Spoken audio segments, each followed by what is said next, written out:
Next आगे कर रहे देखो। इसके पहले वाले वीडियो में हम रिजोल्यूशन ऑफ वेक्टर ले चुके हैं। रिजोल्यूशन ऑफ वेक्टर हो चुका है 2 डायमेंशन में और 3 डायमेंशन में।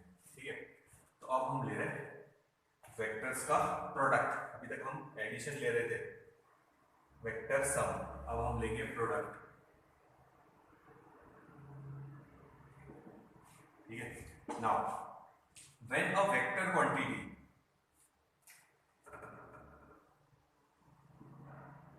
is multiplied with a scalar quantity। Example बताएंगे, ये तो सिर्फ इतना से याद रखना है अपने को, इसका कुछ ज्यादा है नहीं हमारे को। When a vector quantity is multiplied with a scalar quantity, answer is a vector quantity. बस ये यहीं तक याद रखना है। जैसे एग्जांपल बता देता, वेक्टर है समझो 2i plus 3j minus k और इनटू, या तो इधर लिखो या इधर लिखो, इधर लिख ले तो कोई प्रॉब्लम नहीं है, इनटू करेंगे 5। तो ये हो गई वेक्टर क्वांटिटी, ये हो गई स्केलर क्वांटिटी नंबर 1 खाली। जब हम इन दोनों का मल्टीप्लिकेशन लेंगे तो answer is a vector quantity. तो ये अंदर मल्टीप्लाई हो जाएगा 10i plus 15j minus 5k। ij क्या आया, मतलब वेक्टर क्वांटिटी है, तो वेक्टर क्वांटिटी मिलेंगी।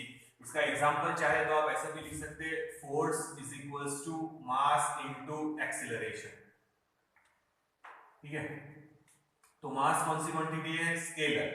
एक्सीलरेशन कौन सी क्वांटिटी है, वेक्टर। तो फाइनल जो है वो भी क्या मिल रहा, वेक्टर क्वांटिटी। तो ये एग्जांपल भी याद रख सकते हैं, बाजू में लिख दो। ये देखो एग्जांपल में याद रख सकते हैं, या तो ये हो गया समझो, एक ऐसे भी याद रखो, वेक्टर है ये रख, एक स्केलर क्वांटिटी ये रही, दोनों का मल्टीप्लिकेशन लिया, ij के है, मतलब वेक्टर क्वांटिटी ही मिलेगी। जैसे हम लोग लिख सकते हैं force is equals to mass into acceleration. Force vector quantity, acceleration vector quantity. तो समझ लो ये मेरा एक्सीलरेशन है और ये किसी बॉडी का मास है, तो हमको ये फोर्स मिल गया। ये ठीक है, force is equals to mass into acceleration. तो mass scalar quantity, acceleration vector quantity, दोनों का multiplication is a vector quantity. देखो तो बस इसका तो इतना ही याद रखना है आप लोग।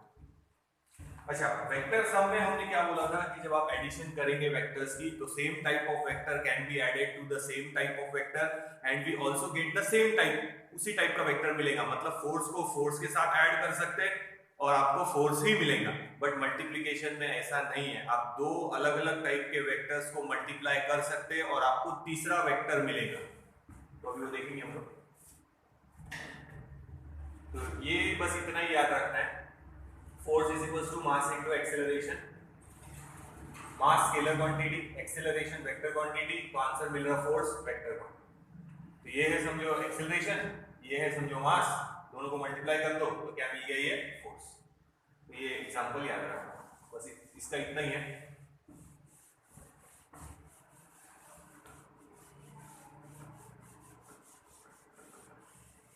But when a vector quantity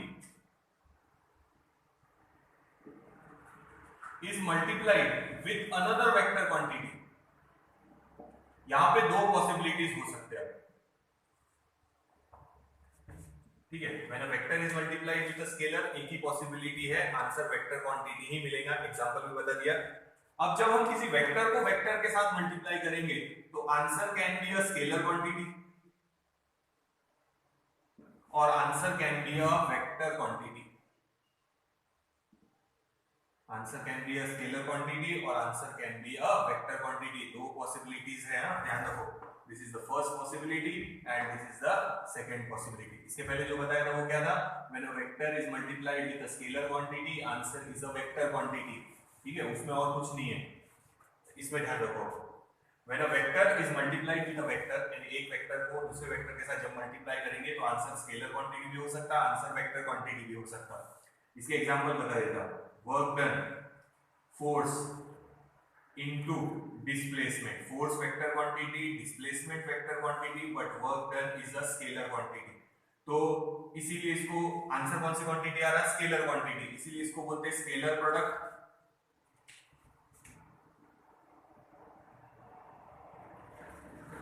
it is denoted by a dot. ये देखो ये डॉट है, तो डॉट से ही देना, यहाँ पे मल्टीप्लिकेशन का साइन नहीं देना, रॉन्ग हो जाएगा, तो इसीलिए इसका दूसरा नाम है डॉट प्रोडक्ट। ये एग्जांपल हो गया, work done is equals to force into displacement, dot product है, डॉट लगाना अच्छे से। तो ये वेक्टर क्वांटिटी, ये भी वेक्टर क्वांटिटी, बट वर्क के ऊपर बार नहीं दिया है हम लोगों ने, ये स्केलर क्वांटिटी है। देखो तो इनको फिर इनकी प्रॉपर्टीज वगैरह सब डिटेल में लेंगे, अभी आगे देखते हैं उसको।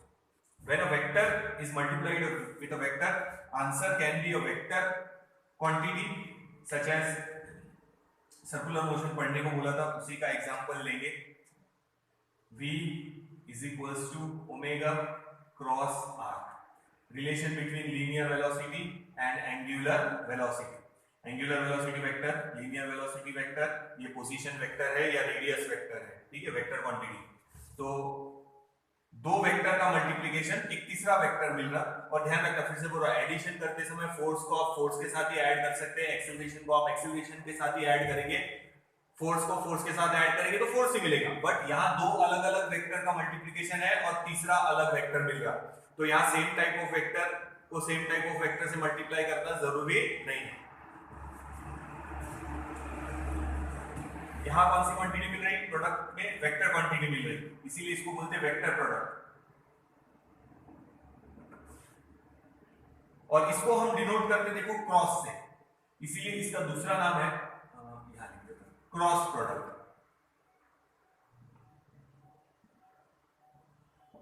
क्रॉस प्रोडक्ट या वेक्टर प्रोडक्ट। तो एग्जांपल भी आ गए, देख लो, अब इनको हम डिटेल में लेंगे, देख लो। तो when a vector quantity is multiplied with a scalar quantity, answer is always vector। उसमें कोई दो पॉसिबिलिटीज नहीं है, वो सिंपल है। पहला एग्जांपल बता ही दिया था, force is equals to mass into acceleration. अब यहाँ ध्यान से देखो, अब हम एक वेक्टर क्वांटिटी को दूसरे वेक्टर क्वांटिटी से मल्टीप्लाई कर रहे हैं, ये वेक्टर, तो इसमें दो पॉसिबिलिटीज है, answer can be a scalar quantity, तो इसीलिए इसको बोल रहे हैं स्केलर प्रोडक्ट, डॉट से डिनोट करेंगे इसलिए डॉट प्रोडक्ट। दो वेक्टर को मल्टीप्लाई करेंगे तो answer can be a vector quantity, जैसे यहाँ है वेलोसिटी, तो इसीलिए इसको बोलेंगे वेक्टर प्रोडक्ट, और इसको क्रॉस से डिनोट करते हैं इसीलिए क्रॉस प्रोडक्ट। तो ये दो हमारे लिए इंपॉर्टेंट है, देख लो। ये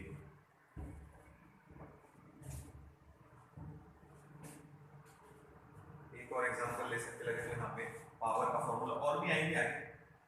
पावर का फॉर्मूला है P is equals to F dot V, force vector quantity, velocity vector quantity, power is a scalar quantity. यहाँ एक्सेलरेशन का लिख सकते, टेंजेंशियल एक्सेलरेशन, फिर से बोला सर्कुलर मोशन के एग्जांपल है, देख लेना एक बार। और भी एग्जांपल है पर वो हमारे हुए नहीं है अभी तक, जो एग्जांपल हुए हैं सर्कुलर मोशन के वही एग्जांपल लिख रहे हैं, अदरवाइज क्रॉस प्रोडक्ट के बाद में और एग्जांपल आएंगे हम लोगों को आगे।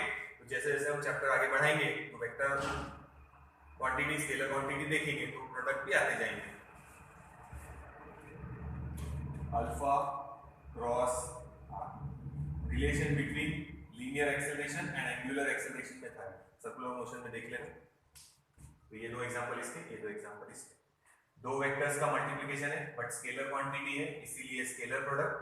दो वेक्टर क्वांटिटी का मल्टीप्लिकेशन है, वेक्टर क्वांटिटी मिल रहा इसीलिए वेक्टर प्रोडक्ट। या क्रॉस प्रोडक्ट भी क्रॉस से डिनोट करते हैं, यहाँ डॉट से डिनोट करते हैं इसलिए डॉट प्रोडक्ट। अब मल्टीप्लिकेशन का साइन देते समय ध्यान रखना ये चैप्टर में कि क्रॉस दे रहे हैं कि डॉट दे रहे हैं। अगर डॉट की जगह क्रॉस और क्रॉस की जगह डॉट हो गया तो सब गड़बड़, 0 मार्क। ये देखो, फिर हम पहले स्केलर प्रोडक्ट समझेंगे फिर वेक्टर प्रोडक्ट। एग्जांपल आ गया, नोट डाउन कर लो, फिर आगे चलते हैं।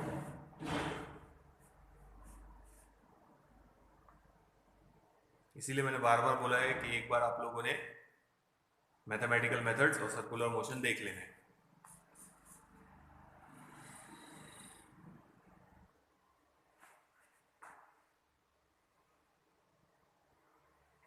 चलो आगे देखते हैं, एक इसके प्रॉपर्टीज लेंगे। अब प्रॉपर्टीज भी हो चुके बेटा, पूरा डिटेल में एक्सप्लेन नहीं करने वाला।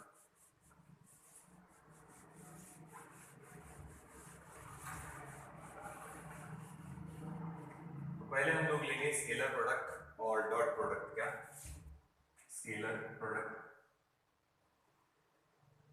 और dot product.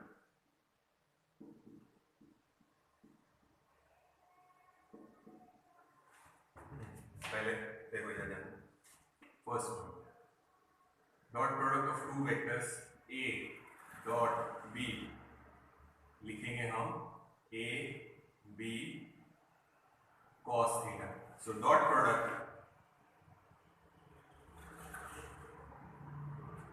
of two vectors is defined as the product of their magnitude. ये a और b उनका मैग्नीट्यूड है, a b into cos theta, cosine of the angle between them.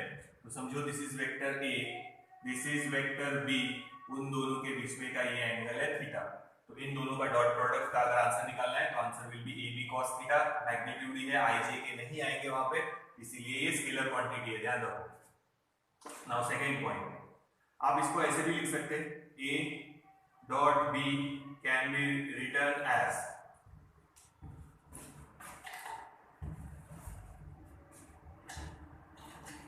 इसको आप ऐसे भी लिख सकते हैं A into component of B in the direction of A. ये पूरा समझाया है, अच्छे से एग्जांपल लेके समझाया था। या फिर आप इसको ऐसे भी लिख सकते हैं, component of A in the direction of B into B. Actual में है वो ए बी cos थीटा, ये भी वही है A B cos theta, but this is component of B in the direction of A, this is component of A in the direction of B. तो एक बार बता देता हूं, वापस से ध्यान देना। देखो हम हमारा एग्जांपल लेंगे जो हमने लिया था, work done is equals to force into क्या लिखते हैं हम लोग, डिस्प्लेसमेंट s। तो ये है हमारा ऑब्जेक्ट जिसको हम फोर्स लगा रहे हैं। फोर्स हम ऐसे लगाएंगे, ठीक है, फोर्स हम ऐसे लगाएंगे और डिस्प्लेसमेंट ये डायरेक्शन में होगा। जैसे होता ना छोटे बच्चे छोटी कार को धागा बांधिए और धागा बांध के उसको सामने लेके जा रहे हैं, ऐसे ये उनकी कार है और ये धागा बांध दिया तो ये डायरेक्शन में वो फोर्स लगा रहे हैं, गाड़ी ये डायरेक्शन में सामने जा रही है, तो ये डिस्प्लेसमेंट, ये फोर्स, ठीक है। तो अब हमारे पास दो वेक्टर क्वांटिटी है, एक डिस्प्लेसमेंट है, एक फोर्स है। किसी एक को रिजॉल्व करो तो ये एंगल हम लोग लेंगे दोनों के बीच में का थीटा। तो मान लो पहले हम फोर्स को रिजॉल्व कर रहे हैं, किसको रिजॉल्व कर रहे हैं, फोर्स को। तो ये एक कंपोनेंट, ये दूसरा कंपोनेंट, ठीक है, फोर्स को हमने रिजॉल्व कर लिया। तो जिसके साथ बराबर देखो डायगोनल में आ गया फोर्स, एक कंपोनेंट ये, दोनों के बीच में 90, इस कंपोनेंट को हम लिखेंगे f cos थीटा क्योंकि ये थीटा है, और इस कंपोनेंट को लिखेंगे f sin थीटा। तो वर्क डन का फॉर्मूला कैसे बनेगा देखो, यही लिखते हैं। So work done is equals to force in the direction of displacement, force in the direction of displacement कौन सा है, f cos theta into displacement, एक ये हो गया, ठीक है। यहां हमने किसको रिजॉल्व किया था, फोर्स को। तो फोर्स लिया है इन the direction of displacement, so this is the component of force in the direction of displacement, component of force in the direction of displacement into displacement, ठीक है। या फिर ध्यान दो दूसरा, वही डायग्राम वापस से बना रहे हैं, ये है फोर्स F और ये हमारा डिस्प्लेसमेंट S, ठीक है, वही डायग्राम, और ये है हमारा एंगल थीटा। तो मैंने अभी बताया अपने पास दो वेक्टर क्वांटिटीज है, फोर्स भी वेक्टर क्वांटिटी है, डिस्प्लेसमेंट भी वेक्टर क्वांटिटी है। आप चाहे तो फोर्स को रिजॉल्व करो, आप चाहे तो डिस्प्लेसमेंट को रिजॉल्व करो। हम अभी डिस्प्लेसमेंट को रिजॉल्व करेंगे। तो एक कंपोनेंट इधर आएगा, फोर्स की डायरेक्शन में ले रहे, तो डेफिनेटली एक इधर ही लेना पड़ेगा, दोनों के बीच में 90 डिग्री, और जिसको रिजॉल्व कर रहे हैं वो होना चाहिए अलोंग द डायगोनल। तो ये एंगल थीटा है, तो ये कंपोनेंट आएगा s cos थीटा और ये कंपोनेंट आएगा s sin theta, yes, s cos theta और s sin थीटा, ठीक है। तो अब हम यहां फॉर्मूला लिखेंगे वर्क डन का, work done is equals to force और into displacement in the direction of force. आप ऐसे भी लिख सकते हैं, आप ऐसे भी लिख सकते हैं। तो पढ़ते समय ऐसा पढ़ेंगे, this is component of force, ये रहा इन the direction of displacement into displacement, ये है force into component of displacement in the direction of force, तो वही हमने यहां लिखा है A into component of B in the direction of A, वहां समझ में आ जाएगा आसानी से। This is component of A in the direction of B into B, तो किसी एक का कंपोनेंट लेना है दूसरे के डायरेक्शन में, ऐसा मल्टीप्लिकेशन, तो फाइनल आंसर तो वही आएगा A B cos थीटा, इसको करो या इसको करो एक ही बात है। तो जैसे मैंने यहां वर्क डन का एग्जांपल बता दिया, या तो फोर्स रखो in the direction of displacement या डिस्प्लेसमेंट लो in the direction of force, multiplication किया, ठीक है। तो देखते हैं, ये एग्जांपल मैंने वहां पे बताया था, आप लोग ध्यान रखना। तो ये फर्स्ट प्रॉपर्टी हो गई, ये सेकंड प्रॉपर्टी हो गई, देख लो आगे चलो। ये मैग्नीट्यूड है, डायरेक्शन का कोई काम नहीं है क्योंकि जो रिजल्टेंट मिल रहा ये स्केलर क्वांटिटी है, तो डायरेक्शन की कोई जरूरत नहीं है, ध्यान रखना। नोट डाउन करो, इनको मिटाते फिर आगे के प्रॉपर्टीज ले रहे।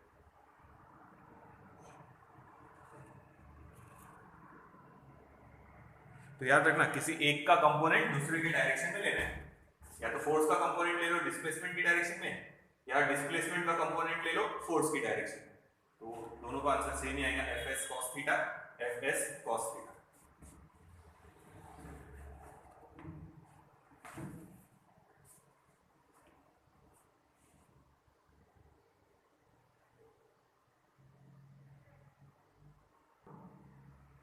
मिटा रहे इसको, आगे की प्रॉपर्टीज लिखते हैं।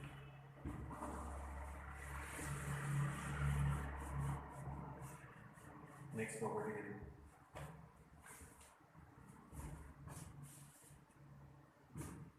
Third, it obeyed distributive law A dot B plus C, it is A dot B plus A dot C, dot बराबर है ना, it obeys distributive law, it obeys commutative law, A dot B is equals to B dot A। तो ये distributive law है, ये commutative law है, words में लिख लेना, it obeys distributive law, it obeys commutative law.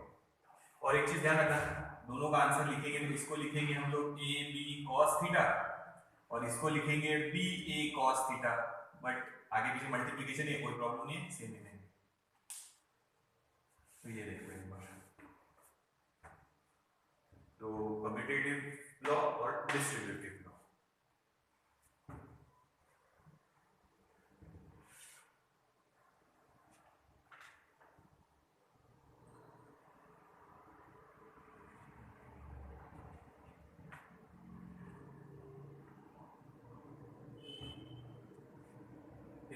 और ये याद रखना, अब ये बेटा देंगे, so this is A into component of B in the direction of A, ऐसा लिख सकते लगे तो यहाँ ब्रैकेट में this is component of B in the direction of A, फिर ये लिख सकते, कोई प्रॉब्लम नहीं।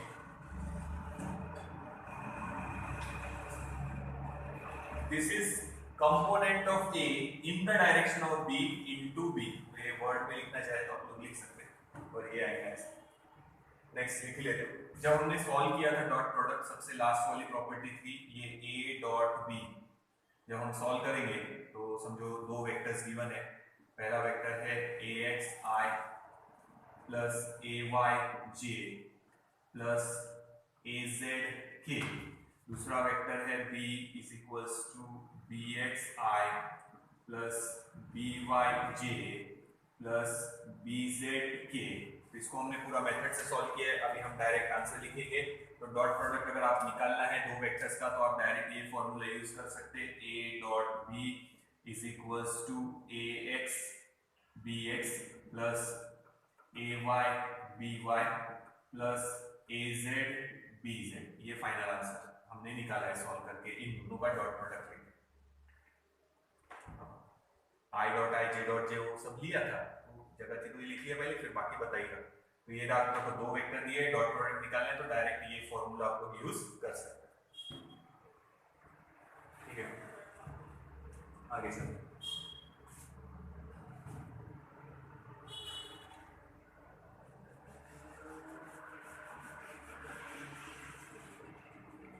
डॉट प्रोडक्ट निकलेगा। ये फॉर्मूला याद है।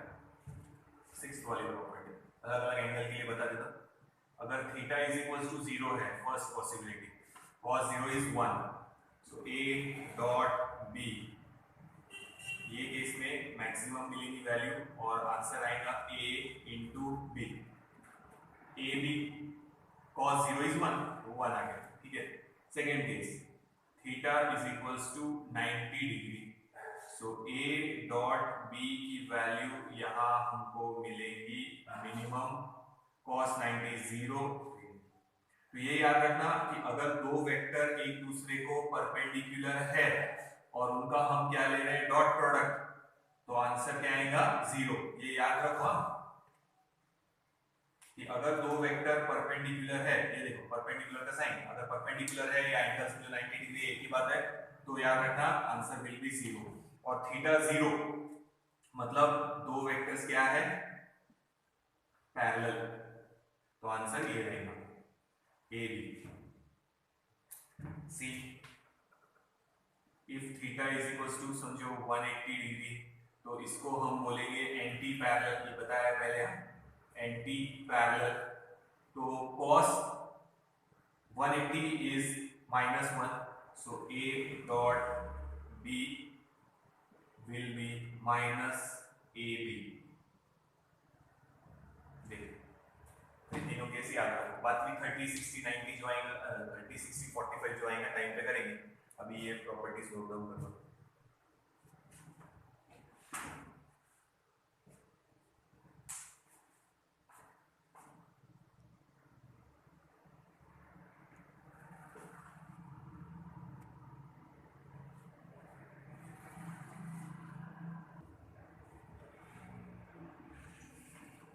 देखो आगे की प्रॉपर्टीज लेते हैं।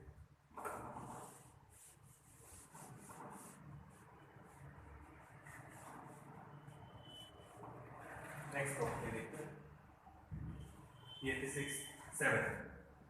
When a vector is multiplied with itself, यानी हम ये वाली केस ले सकते, सेम वेक्टर है यानी एक ही डायरेक्शन में पैरेलल है, थीटा की वैल्यू 0, तो हम लिखेंगे a dot b is equals to a into a यानी a स्क्वायर। ये वाली केस में आ गया सर, a b था तो a इंटू b लिखा, अब a इंटू a है तो हमने a स्क्वायर लिख दिया, ठीक है। इसी पर से ये प्रॉपर्टी देखो, i डॉट i, अब i डॉट i होगा i स्क्वायर। अब ऊपर वेक्टर दिया है, ये वेक्टर है, अब यहाँ वेक्टर है क्या, ये वेक्टर क्वांटिटी नहीं है, ये स्केलर क्वांटिटी है। अब i की वैल्यू कितनी है 1, अपन ने पहले ही डिफाइन किया था, unit vector are the vector whose magnitude is 1। तो अब ये तो वेक्टर है, ये भी वेक्टर है, बट ये स्केलर क्वांटिटी है, 1 का स्क्वायर हो जाएगा 1। तो ये प्रॉपर्टी याद रखना, i dot i, j dot j, k dot k, कोई भी लेंगे तो आंसर आएगा 1, ठीक है। अब नेक्स्ट देखते हैं, अगर हम ले ऐसे i डॉट j, ठीक है, यानी अब हम ये वाली केस में I is the unit vector along x axis, j is the unit vector along y axis, दोनों के बीच में एंगल कितना है 90 डिग्री, 90 डिग्री है तो आंसर 0। या फिर आप ले लो j डॉट k, या आप ले लो k डॉट i, कोई भी दो दूसरे लेना है, i डॉट j या j डॉट k या k डॉट i, कुछ भी लेंगे ऐसा, तो आंसर आएगा 0। देखो रिवर्स इज आल्सो पॉसिबल है, i डॉट j तो j डॉट i भी लिख सकते, कोई फर्क नहीं पड़ेगा। यहाँ k डॉट j भी लिख सकते हैं आप लोग, और यहाँ i डॉट k, ये भी क्या आएगा। तो कोई भी दो वेक्टर्स जो एक दूसरे को म्यूचुअली परपेंडिकुलर है, dot product 0, i j j k k i, j i reverse कर दो, या k j या i k, कुछ भी लिखेंगे। तो ये दो पॉइंट याद रखो, प्रॉपर इंपॉर्टेंट है। देखिए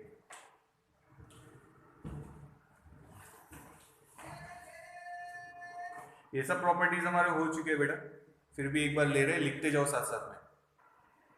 अब एक और प्रॉपर्टी ले लेते हैं, ये ध्यान रखना, 9 होगी।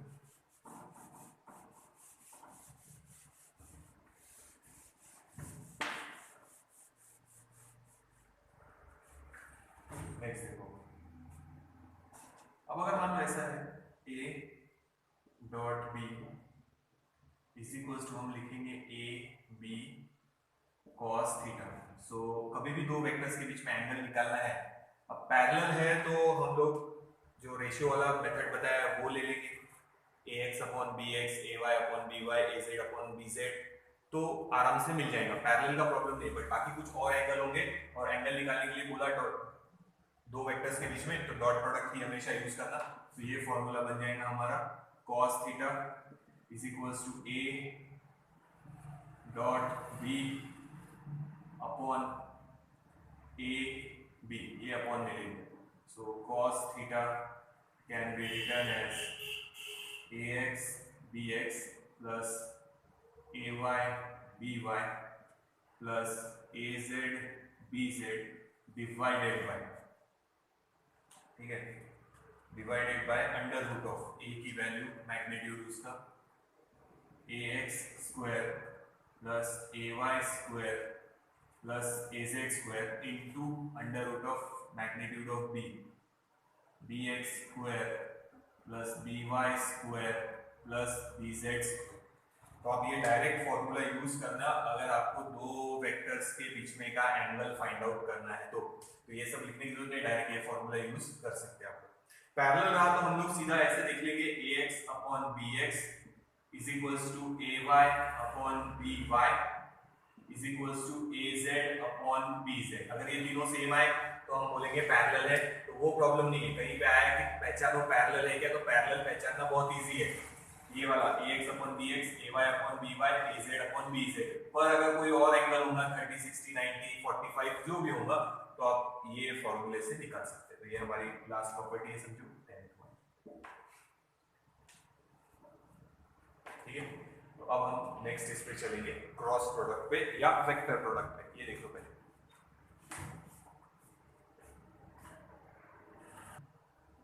अब हम लेंगे वेक्टर और क्रॉस प्रोडक्ट, ठीक है।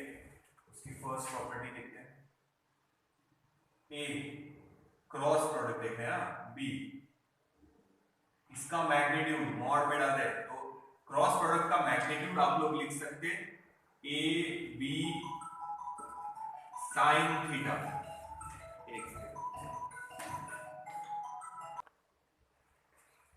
तो याद रखो ये सिर्फ हम लोग मैग्नीट्यूड लिख रहे हैं, इसीलिए मॉड में डाल दिया है। Magnitude of vector product or cross product of two vectors is defined as the product of the magnitude of two vector and sine of the angle between them। Direction अगर दिखाना है, समझो ये मॉड मैंने हटा दिया, अगर मैं लिखूं यहाँ पे a cross b it is equals to, ये हो गया magnitude a b sin theta, और डायरेक्शन देनी पड़ेगी यूनिट वेक्टर n से दिखा रहे हैं, समझो हम लोग डायरेक्शन स्मॉल n से डायरेक्शन दिखा रहे हैं, तो डायरेक्शन देना भी है। तो याद रखना ये हमने खाली लिखा है मैग्नीट्यूड, तो डेफिनेशन भी वैसे लिखेंगे, द मैग्नीट्यूड ऑफ मॉड में ना,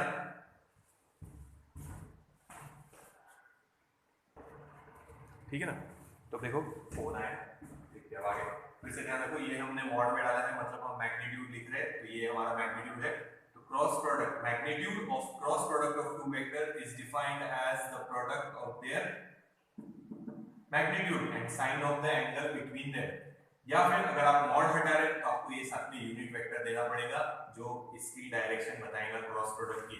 अब देखो डायरेक्शन निकालने के लिए हम ऐसे बनाएंगे a and this is b, a vector b vector, दोनों के बीच में का ये एंगल थीटा, ये मैग्नीट्यूड निकल गया। डायरेक्शन निकालने के लिए हम लोग राइट हैंड रूल का यूज करेंगे, स्क्रू रूल भी है पर स्क्रू रूल समझने में मुश्किल जाता है, हमारे को डायरेक्शन से मतलब है, राइट हैंड रूल याद रखना। Curve finger indicate the direction of product a cross b, देखो, then thumb indicate the direction of resultant vector, तो ये है हमारा रिजल्टेंट वेक्टर। एक्चुअल में वो वेक्टर हमको ऐसा बनाना है, ये, तो ये है हमारा रिजल्टेंट वेक्टर। तो ये याद रखना क्रॉस प्रोडक्ट का जो वेक्टर है a cross b, it is perpendicular to a and it is perpendicular to b, और we can say it is perpendicular to the plane in which a and b are present. It is perpendicular, ये जो answer निकला है a cross b, ये या ये वाला बोल सकते हैं हम लोग, it is perpendicular to a देखो it is perpendicular to B, या हम बोल सकते हैं it is perpendicular to the plane, board देखो, plane in which A and B are present. तो हम निकालते समय तो उसको ऐसे ही निकालेंगे, ये है हमारा ए क्रॉस बी, और या यहाँ पे डायरेक्शन देना है तो एम जो बताया हमने वो लिख सकते। तो याद रखना ये A cross B is some other vector, पहले ही बताया example v is equals to omega cross R, तो v क्रॉस ओमेगा, ये v ये ओमेगा ये r है, सॉरी ये ओमेगा ये r ये v है ना, देखना अलग वेक्टर निकलेगा।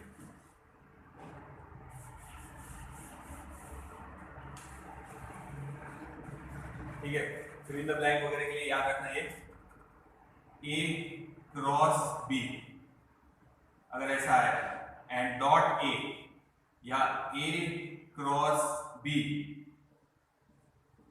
डॉट b, तो याद रखना आंसर आएगा 0, क्योंकि ये a क्रॉस b समझो इसको हम नाम दे देते r, सपोज r वेक्टर है, तो ये है r डॉट a। अब मैंने पहले बताया कि ये जो a क्रॉस b है हमारा वेक्टर, यानी r वेक्टर जो है वो a को परपेंडिकुलर है और वो b को भी परपेंडिकुलर है, और दो परपेंडिकुलर वेक्टर का डॉट प्रोडक्ट लेंगे तो आंसर क्या आएगा 0। तो ऐसे मिक्स होंगे, ठीक है, दिखने में छोटा सा ही है पर तब ध्यान में आना चाहिए 4 ऑप्शन दिए रहेंगे, या तो ये देंगे या ये देंगे, बोलेंगे what will be a cross b dot a cross b dot b, तो कुछ 4 ऑप्शन देंगे उसमें से हमारे को चुनना पड़ेगा 0। क्यों 0 समझ में आया ना, a क्रॉस b ये है, ये पेन, ठीक है, which is perpendicular to a, ये a cross b is a new vector which is perpendicular to a, dot product perpendicular vectors का 0, a cross b is a new vector which is perpendicular to b और dot product perpendicular vectors का 0। तो ऐसे mix होंगे वो, ध्यान रखना, तो ये याद रखना a cross b is a third vector, a और b से अलग है वो, जैसे फिर से बता रहे v is equals to omega cross r, ये हमारा a ये हमारा b, पर उन दोनों का डॉट प्रोडक्ट एक नया ही वेक्टर है, ध्यान रखना v, ठीक है। So that a cross b is perpendicular to a, it is perpendicular to b, या बोल सकते हैं it is perpendicular to the plane in which a and b are present. तो a cross b dot a या a cross b dot b आया तो याद रखना 0, ठीक है,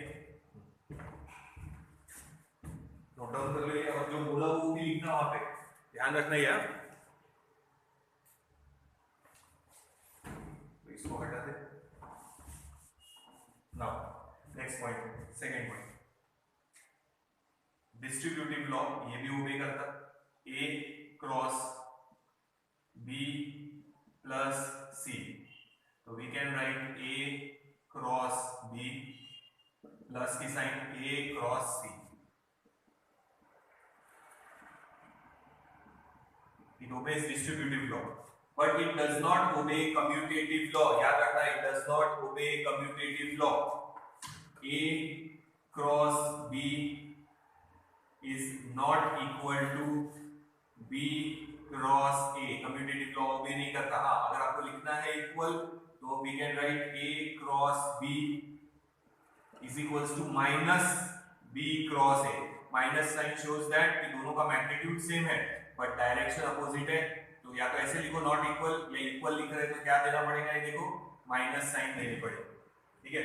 क्यों माइनस साइन देख लो फिर से, this is vector a this is vector b, वही लिख रहे हैं हम लोग, पर क्रॉस प्रोडक्ट की डायरेक्शन बदल गई, b क्रॉस a कर रहे हैं, b cross a, right hand rule, curved fingers indicate the direction of product, जैसे यहां था तो इधर लिया था, अब इधर है तो बैकवर्ड डायरेक्शन में, यानी हम डाउनवर्ड डायरेक्शन में लिखा है, तो ये है हमारा b क्रॉस a। तो इसका और इसका ये जो मैग्नीट्यूड है वो सेम है बट डायरेक्शन बदल गई, तो इसको हम माइनस n से भी डिनोट कर सकते हैं, ये माइनस n, और इन दोनों के बीच में एंगल ये देख लो एक बार,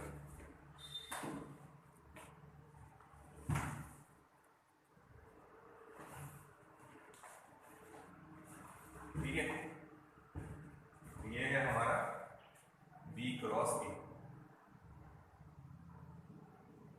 ये है हमारा ए क्रॉस बी, दोनों का मैग्नीट्यूड सेम यानी लेंथ ये सेम है, नहीं होंगी तो ड्रॉ करो उसको सेम, बट डायरेक्शन चेंज हो गई इसीलिए माइनस है, ठीक है। तो it does not obey commutative law, it obeys distributive law. हाँ सिर्फ मैग्नीट्यूड लिख रहे तो आप ऐसा लिख सकते हैं, देखो ए क्रॉस बी उसका magnitude is equals to magnitude of B cross A. Magnitude में माइनस साइन डालने की जरूरत नहीं है, मैग्नीट्यूड सेम है बट डायरेक्शन अपोजिट है, तो जब वेक्टर लिखेंगे तो यहाँ माइनस साइन डालना जरूरी है, बट मैग्नीट्यूड सेम है, माइनस साइन नहीं भी डालेंगे तो चलेगा। तो ये तीन प्रॉपर्टीज हो गई। देखो डायरेक्शन निकालना है क्रॉस प्रोडक्ट के वेक्टर की, तो याद रखो ए और बी जिस प्लेन में उसको परपेंडिकुलर, डायरेक्शन लिख लिए right hand rule. Curved fingers indicate the direction of product, thumb indicate the direction of product A cross B, A B A cross B है, इधर ऐसे डाउनवर्ड डायरेक्शन में लिए चाहिए था ऐसा, ठीक है।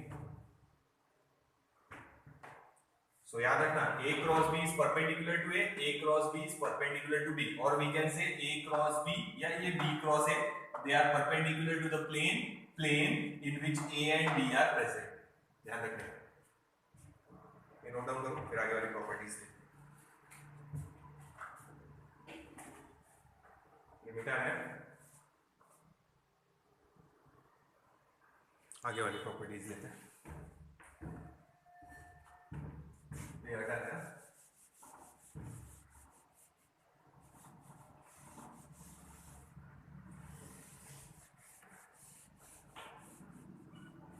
मैग्नीट्यूड के लिए है, वैसे लिख रहे थे हम लोग तीन केसेस, तीन प्रॉपर्टी हो गए, ये हमारी फोर्थ प्रॉपर्टी है। थीटा इज इक्वल्स टू ले रहे जीरो, तो साइन जीरो इज जीरो, तो ए क्रॉस बी उसका मैग्नीट्यूड यहाँ आएगा मिनिमम और कितना रहेगा जीरो, तो हम यहाँ बोल सकते हैं ये दोनों वेक्टर्स पैरेलल है, एंगल जीरो है मतलब पैरेलल वेक्टर्स, तो दो पैरेलल वेक्टर का क्रॉस प्रोडक्ट जीरो। बी theta is equals to 90 degree मतलब दोनों वेक्टर एक दूसरे को परपेंडिकुलर है, A cross B it is magnitude, ये मैग्नीट्यूड अभी रहेगा मैक्सिमम क्योंकि आंसर आएगा ए बी, साइन 90 इज 1, हम मॉड में डाल रहे हैं मैग्नीट्यूड लिख रहे हैं हम लोग। सी पॉइंट देखो theta is equals to 180 degree यानी दो वेक्टर्स है anti parallel, sine zero is zero, sine 91 ये फिर से जीरो, टेबल बताया था मैंने आप लोगों को। सो ए क्रॉस बी दो एंटी पैरेलल वेक्टर है तो आंसर आएगा जीरो, ये याद रखो।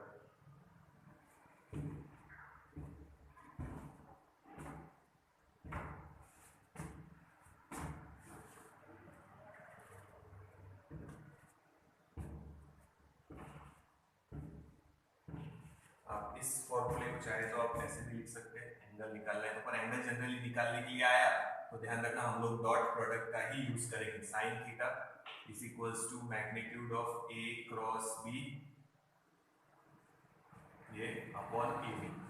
तो ये फॉर्मूला बहुत लेंथी हो जाएगा, ए क्रॉस बी निकालना है तो पहले वो डिटर्मिनेंट सॉल्व करना पड़ेगा, फिर उसका मैग्नीट्यूड निकालो, फिर ए का मैग्नीट्यूड, फिर बी का मैग्नीट्यूड, तब जाके कहीं एंगल निकलेगा।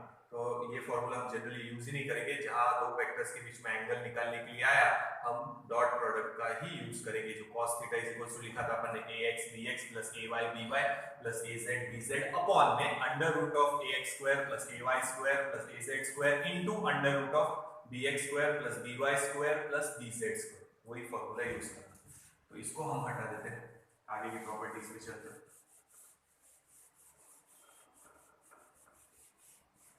ये प्रॉपर्टीज पर से ले रहे जो अभी हमने मिटाया है, कौन सी थी फोर्थ की, तो ये फिफ्थ प्रॉपर्टी देखो I dot I sorry dot cross, अब ठीक है इधर लिख लेते हैं प्रॉपर्टी फिफ्थ, ऐसे लिख ए क्रॉस ए फिफ्थ प्रॉपर्टी मतलब पैरेलल वेक्टर्स, अभी बताया था थीटा जीरो है साइन जीरो जीरो, उसी तरह ये देखेंगे I cross I, J cross J, K cross K, it is 0। ठीक है, ये याद रखो। अब मान लो I क्रॉस J ले रहे, तो एक है अलोंग x एक्सिस, एक है अलोंग y एक्सिस, तो इनका जो रिजल्टेंट है I क्रॉस J वो आएगा अलोंग z एक्सिस, तो इसका आंसर K आना चाहिए। अब प्लस के या माइनस के वो हम लोग देखते हैं, मैंने आप लोगों को सर्कल बना के सिखाया था, वो वैसे ही याद रखो।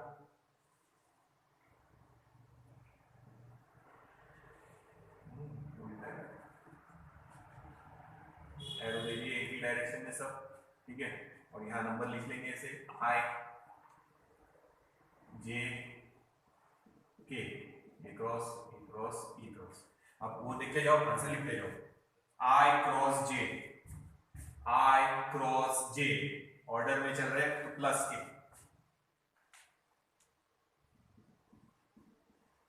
फिर दूसरा लेते हैं I क्रॉस J हो गया, J cross K, it is I, order से चल रहे। फिर K cross I, it is J, K cross I, it is J। अब हम रिवर्स में ले लेते हैं, देखो यहां से शुरू करो, I क्रॉस K,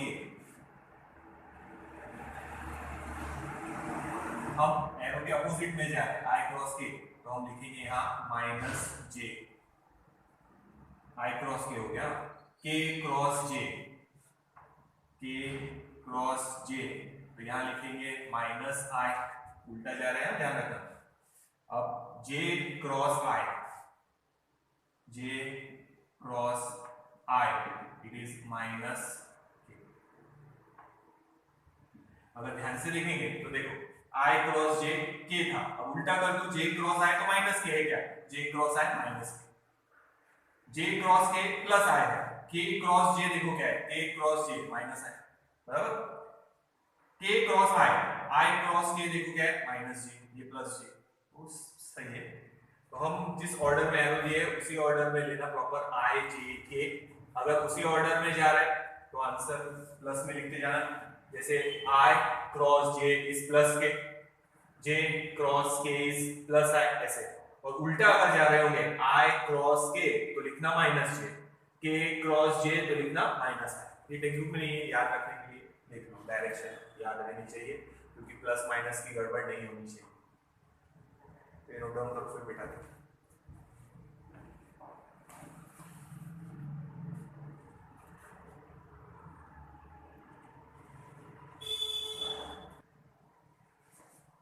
अब देखो ध्यान रखिए, दो वेक्टर्स दिए हैं, समझो A और B, AXI plus AYJ plus AZK, और दूसरा वेक्टर है BXI plus BYJ plus BZK। Next property है, अगर क्रॉस प्रोडक्ट निकालना है A क्रॉस B तो IJ के आएंगे, हाँ मैग्नीट्यूड नहीं ले रहे, क्रॉस प्रोडक्ट निकाल रहे हैं तो IJ के आएंगे, तो उसको सॉल्व करना है तो आप इस डिटरमिनेंट को सॉल्व कीजिए, डिटरमिनेंट को सॉल्व करना है, तो यहाँ लिखेंगे I J K। अब ध्यान से देखो, यहाँ अगर A लिखा है तो पहले A के टर्म्स लिखना, अगर उल्टा होता B क्रॉस A तो हम पहले B के टर्म लिखेंगे फिर A के टर्म, तो ऑर्डर देखना बराबर, पहले A लिखा है तो IJ के लिखने के बाद A के टर्म्स लिखना पहले, तो लिखेंगे AX AY AZ, फिर B है तो फिर B के टर्म्स लिखेंगे BX BY BZ। अगर उल्टा कर दिया आपने तो फिर रॉन्ग हो जाएगा, ये ऊपर ये नीचे हो गया तो पॉजिटिव नेगेटिव का फर्क पड़ जाएगा, माइनस साइन का फर्क पड़ जाएगा। तो अगर आपको क्रॉस प्रोडक्ट सॉल्व करना है तो आप ये मेथड से सॉल्व कर सकते हैं, डिटरमिनेंट का आंसर निकाल लो, तो डिटरमिनेंट का जो भी आंसर आएगा that will be the answer of A cross B। देख लो, ये पूरा मेथड से हम लोगों ने सॉल्व करके बताया था, मैथमेटिकल मेथड्स देख लेना। नेक्स्ट प्रॉपर्टी लिख रहे हैं, ये देख लो पहले। तो अगर आपको A क्रॉस B सॉल्व करना है तो आप क्या सॉल्व करेंगे, डिटरमिनेंट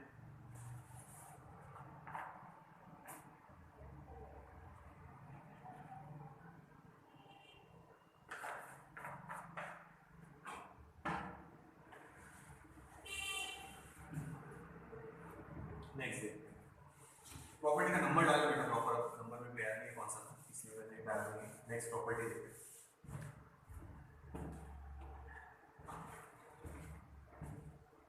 देखो, this is vector suppose A, this is vector suppose B, parallelogram बना रहे हो।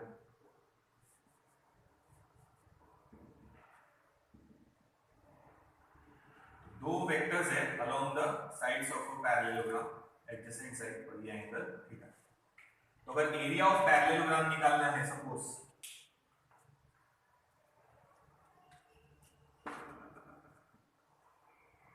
एरिया ऑफ पैरेललोग्राम निकालना है, तो हम लोग लेंगे mod of A cross B, यानी उनका ए क्रॉस बी निकालेंगे और उनका मैग्नीट्यूड ले लेंगे, तो क्या मिल जाएगा, एरिया। ये फॉर्मूला है, we can find area of parallelogram.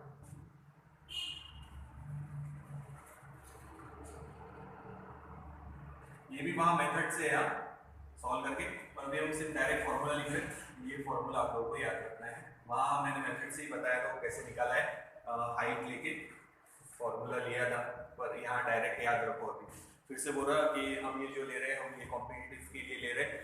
जो चीज़ हम डिराइव कर चुके हैं वो हम वापस से डिराइव नहीं कर रहे, हम खाली फॉर्मूले लिख रहे हैं, ताकि एक बार एक जगह वो सारे फॉर्मूले रहे और एक बार जस्ट रिवाइज हो जाए।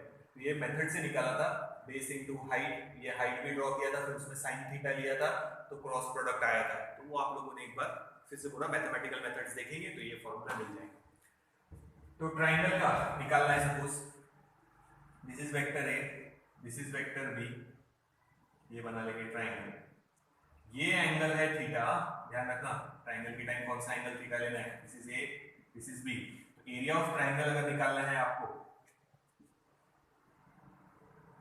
एरिया ऑफ ट्राइंगल, ये पैरेललोग्राम का ट्राइंगल का निकालना है, तो हाफ कर देंगे, खाली ए क्रॉस बी निकालेंगे, उसका जो भी मैग्नीट्यूड आएगा, ये मॉड में है मैग्नीट्यूड है, divided bye 2, this is area of triangle.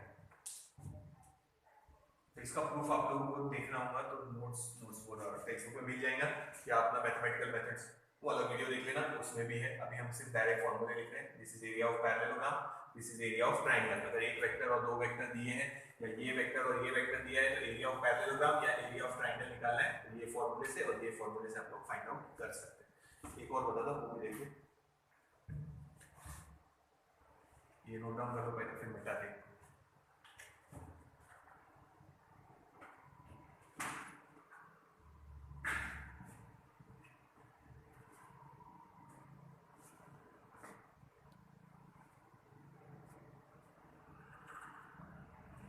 चलो यही बना लेते जगह है। ये देखो क्यूबॉइड बना रहे, या रेक्टेंगुलर पैरेललोग्राम भी बोल सकते हैं आप लोग।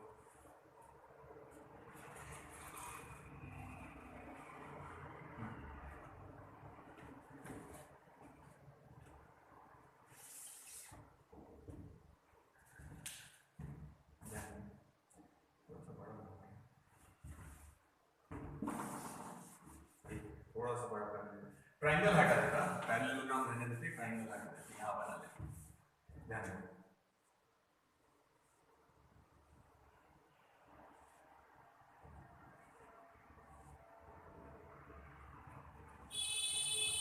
अब ध्यान, this is vector A, this is vector B,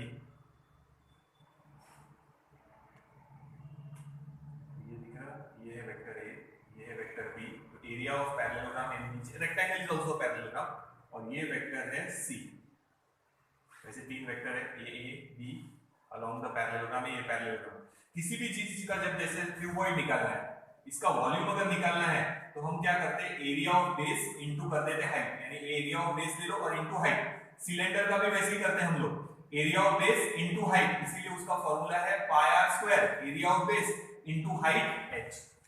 तो यहाँ पे भी हम वही करेंगे, ध्यान देना, एरिया ऑफ बेस इनटू क्या करेंगे, हाइट, जैसे length into breadth into height. यहाँ पे सिलेंडर में area of base pi are square into height h, यानी वॉल्यूम निकल जाएगा। तो यहाँ पे भी हम वही करने वाले हैं। ध्यान दो, अगर क्यूबॉइड में तीन वेक्टर्स दिए हैं, एक ही जगह से, ये b, ये a और ये c, तो हम लिखेंगे वॉल्यूम का formula, area of base mod में, यानी ये निकल गया पैरेललोग्राम, नीचे रेक्टेंगल है, रेक्टेंगल इज द पैरेललोग्राम, याद रखना। तो ये वाला फॉर्मूला, और ये सी हाइट मल्टीप्लाई करना है तो हम लिखेंगे डॉट सी। तो ये क्रॉस प्रोडक्ट इधर और ये डॉट प्रोडक्ट यहाँ रखो, तो ये ऐसे वॉल्यूम निकाल सकते हैं आप। अगर ऐसे वेक्टर गिवन है ए और ये बी, तो एरिया ऑफ पैरेललोग्राम ये रहा, और इनटू करना है हाइट, तो area of base into height मतलब क्या निकल जाएगा, उसका वॉल्यूम। सिलेंडर में फिर से बता रहा, देखो हम लोग वैसे ही करते, ये हमारा सिलेंडर है, सिलेंडर का वॉल्यूम हम कैसे लिखते, area of base pi are square into कर देते हाइट यानी h, तो सिलेंडर का वॉल्यूम मिलेगा। तो यहाँ पे भी वही कर रहे हैं हम लोग, area of base into height, तो एरिया ऑफ बेस यानी पैरेललोग्राम बोलो या रेक्टेंगल बोलो, a क्रॉस b मॉड में, और डॉट c मतलब इनटू हाइट,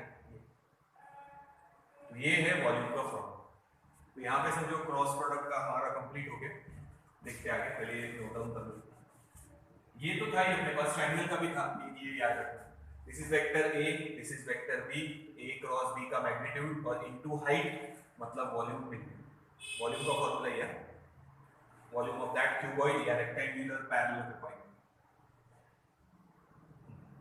नोट डाउन कर लेते, तो क्रॉस प्रोडक्ट हो गया, एक और फॉर्मूला ले लेते, दूसरा है क्रॉस प्रोडक्ट में नहीं है वो। फिर हमारा एक लास्ट टॉपिक बचेगा रिलेटिव वेलोसिटी, तो फिर हम एक सेपरेट वीडियो पूरा रिलेटिव वेलोसिटी पे बनाएंगे, तो देख लेंगे, देख लो ध्यान से।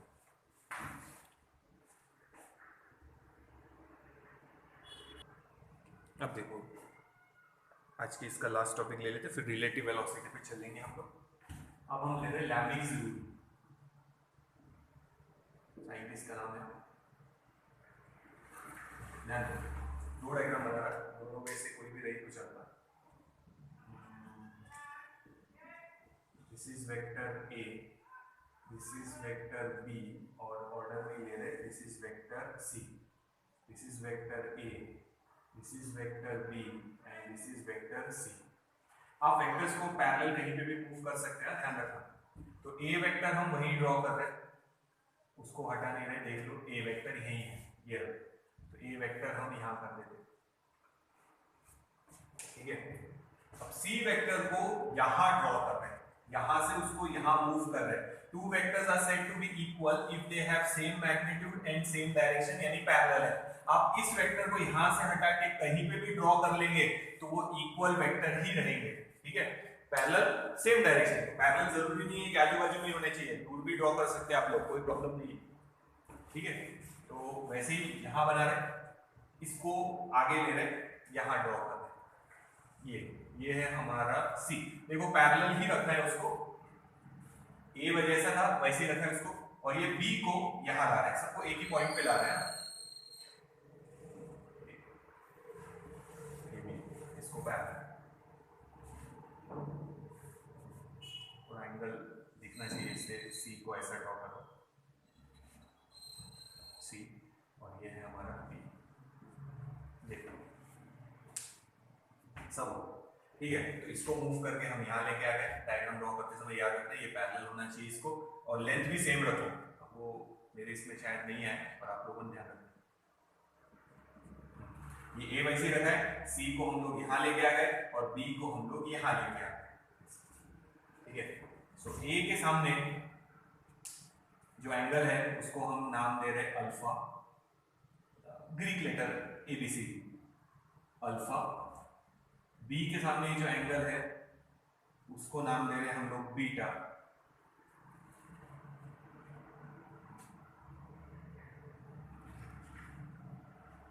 ये, ठीक है।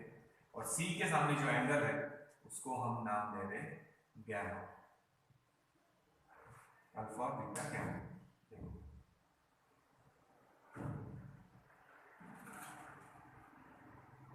दोनों डायग्राम ड्रॉ कर लेना, ठीक है। अब एंगल लिख लेते, ध्यान दो, alpha it is angle between, कौन से दो के बीच में है, अल्फा, ये अल्फा, बी एंड सी,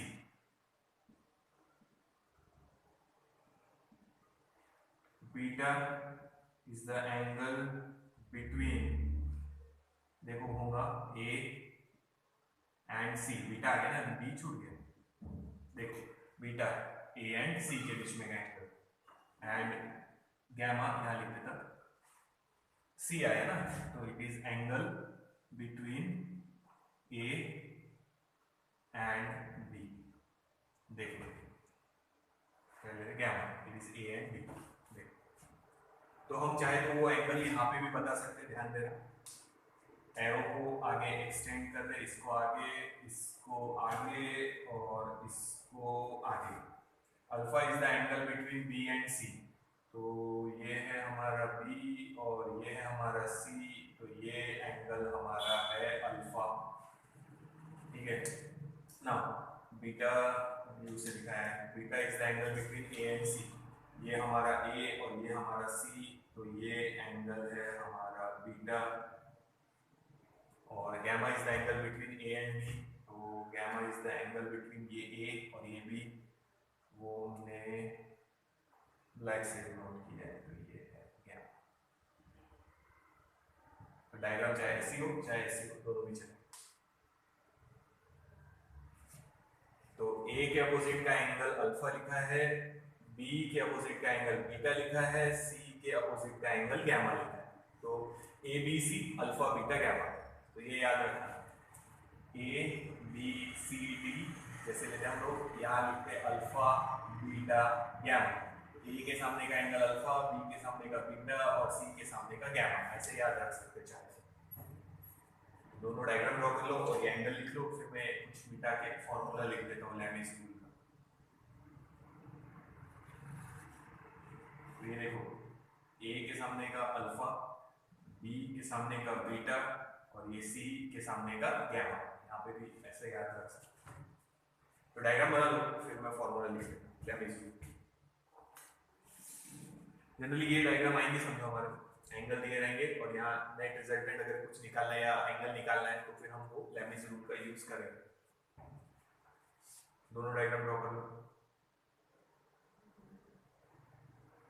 ये भी डायग्राम वो भी डायग्राम, तो मैं एक डायग्राम लिखा रहा, फॉर्मूला लिखना है।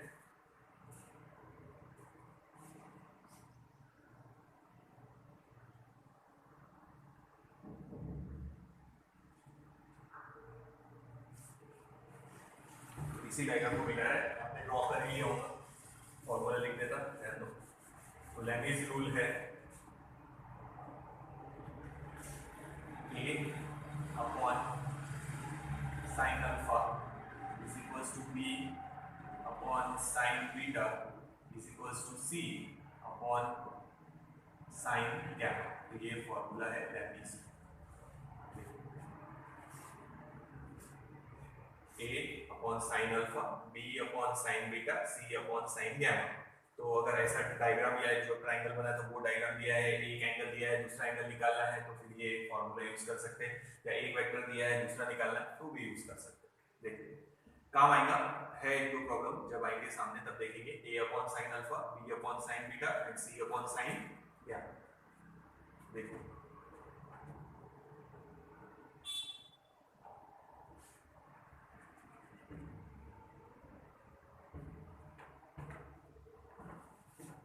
This is Lami's rule.